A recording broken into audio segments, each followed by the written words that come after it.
പുതിയ ആളാ രോഹിത്. ഇതേ മുതലും പലിശം ചേർത്തേ 60,000 രൂപയുണ്ട്. അതൊക്കെ ശരി തന്നെ. പക്ഷേ ഞാൻ കാശ് വാങ്ങിയത് നിന്റെ കയ്യിൽ നിന്നല്ലോ, സത്യഭാമയുടെ കയ്യിൽ നിന്നല്ലേ. അവളോട് വരാൻ പറ. പഴയ ചെറിയൊരു കണക്ക് ഞങ്ങൾ തമ്മിൽ പറഞ്ഞു തീർക്കാനുണ്ട്. അത് തീർത്തിട്ടേ ബാക്കി കാശ് തന്ന പോരെ. അത് നിങ്ങൾ തമ്മിലുള്ള പഴയ കണക്കല്ലേക്കാ. ആ കണക്കിന്റെ കൂടെ ഈ കണക്ക് കൂട്ടണ്ട. ആദ്യം ഇതൊന്ന് തീർക്ക്. അത് നിങ്ങൾ സൗകര്യം പോലെ പറഞ്ഞു തീർത്താ മതി. അത് നടക്കില്ലല്ലോ മോനെ.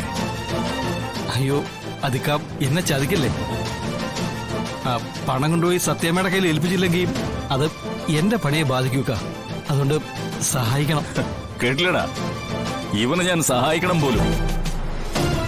ചായ കുടിക്കാൻ ഒരു 100 രൂപ കാശ് കൊടുത്ത് സഹായിച്ചാ മതിയോ?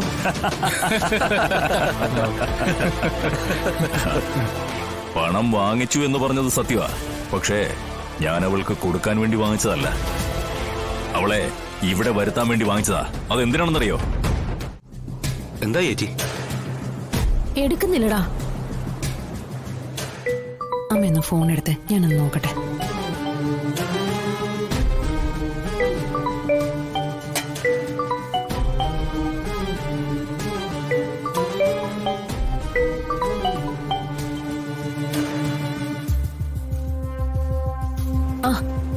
നല്ല ആളാ. ഹോസ്പിറ്റലിൽ എത്തിക്കഴിയുമ്പോ നിന്നോട് വിളിക്കണമെന്ന് ഞാൻ പറഞ്ഞിരുന്നല്ലേ? വിഷ്ണുവേട്ടനല്ല, ഞാനാ രേഷ്മ, ശാലിനി. അയ്യോ മാഡം ആയിരുന്നോ? ഫോൺ ഇവിടെ മറന്നു വെച്ചിട്ട് ആള് പുറത്തു പോയിരിക്കുക. ഞാൻ വിളിക്കാൻ പറഞ്ഞത് വേറൊന്നും കൊണ്ടല്ല മാഡം. വിഷ്ണുവിന് എന്തൊക്കെയോ അസ്വസ്ഥതകളും കുഴപ്പങ്ങളും ഉണ്ട്. നടു റോഡിൽ കാഴ്ച മങ്ങി തല കറങ്ങി എന്റെ വണ്ടിയുടെ മുന്നിലേക്ക് വിഷ്ണു വന്ന് വീഴുമായിരുന്നു. കുറച്ച് കഴിഞ്ഞ ആൾ ഉഷാറായെങ്കിലും ഹോസ്പിറ്റലിൽ കാണിക്കണമെന്ന് നിർബന്ധപൂർവ്വം പറഞ്ഞാ ഞാൻ വിട്ടത്. ഹോസ്പിറ്റലിലേക്ക് പോയോന്നറിയാനാ ഞാൻ വിളിച്ചത്. അങ്ങനെ ഒരു കാര്യം ഇവിടെ പറഞ്ഞതേ ഇല്ല രേഷ്മ. എന്നോട് അല്ലെങ്കിൽ ഇവിടെ നിൽക്കുന്ന ആരോടെങ്കിലും പറയാലോ. അതുമില്ല. എന്തെങ്കിലും ഉണ്ടെങ്കിൽ മനസ്സിൽ കൊണ്ട് നടക്കുകയല്ലേ ചെയ്യുള്ളൂ. എന്തായാലും വരട്ടെ, ഞാൻ വിളിക്കാൻ പറയാം.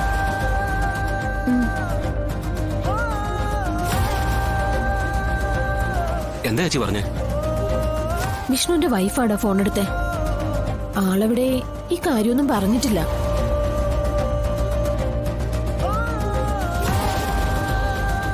എന്താ മോളെ കാര്യം? വിഷ്ണുവേട്ടനെ റോഡിൽ എവിടെ വെച്ചിട്ട് തലകറക്കോ സുഖമില്ലാതാവോ എന്തൊക്കെയോ ചെയ്തു.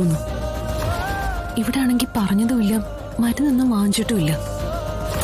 അത് വല്ല പ്രഷർ വല്ലതും കുറഞ്ഞതാവും. ഇപ്പൊ ആർക്കാ മോളെ തലകറക്കവും തലവേദനയൊന്നും ഇല്ലാത്ത? ചെറിയ കുഞ്ഞുങ്ങൾക്കും വരാറില്ലേ? അല്ലെങ്കിൽ എന്തെങ്കിലും കുഴപ്പമുണ്ടെങ്കിൽ തന്നെ അവൻ മരുന്ന് വാങ്ങിച്ചു കഴിച്ചോളും. മോൾ ഇനി അതിന് ടെൻഷൻ അടിക്കണ്ട.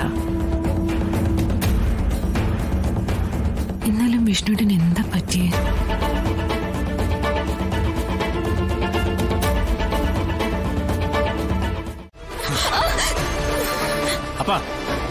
അപ്പന് 4 പാടും കണ്ണുണ്ട്. ശത്രുക്കളുടെ നീക്കങ്ങൾ മനസ്സിലാക്കി പ്രവർത്തിക്കാനുള്ള കഴിവുണ്ട്. പക്ഷേ സ്വന്തം കുടുംബത്തിലൊരു അസുരവിത്ത് നിന്ന് ശത്രുക്കൾക്ക് വേണ്ടി അപ്പനെ ഒറ്റുന്ന വിവരം അപ്പന് മനസ്സിലാക്കാൻ പറ്റിയില്ലല്ലേ? എന്താടാ കാര്യം?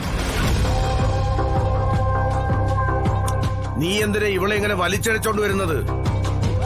അതിന് മാത്രം എന്ത് തെറ്റാടാ എന്റെ മോള് ചെയ്തത്? ഇവിടുന്നുള്ള എല്ലാ രഹസ്യങ്ങളും മാണിക്കോത്തേക്ക് എത്തുന്നത് വേറൊരാളും വഴിയല്ല, സ്വന്തം മോള് വഴിയാ.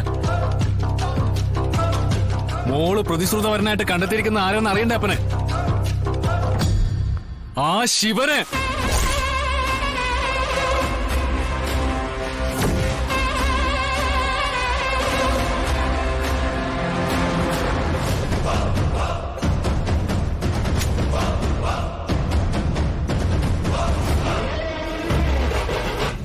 നമ്മുടെ ശത്രുവിനെ.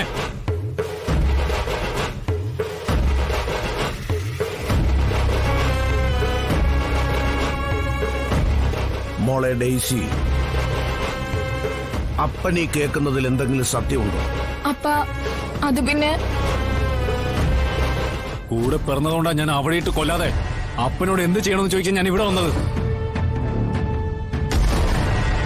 ഇല്ലെങ്കിൽ ഈ ആന്റണിയുടെ സ്വഭാവം വെച്ച് രണ്ടിനെ അവിടെ ഇട്ട് തീർത്തേനെ ഞാൻ.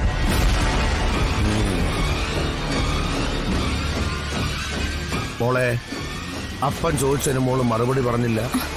അപ്പ ശിവനും ഞാനുമായിട്ട് ഒന്നുമില്ല എന്ന് കേൾക്കാനാണ് ഈ അപ്പന് ഇഷ്ടം.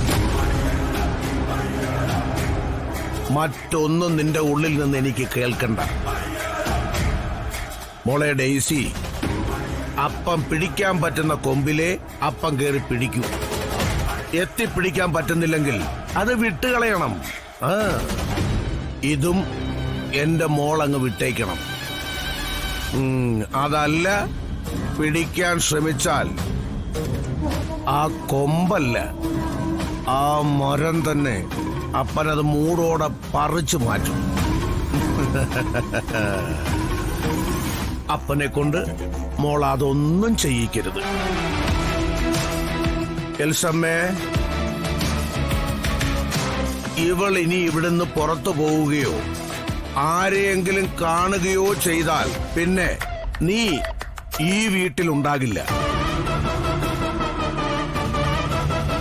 മനസ്സിലായോ? എടീ, മനസ്സിലായോന്ന്?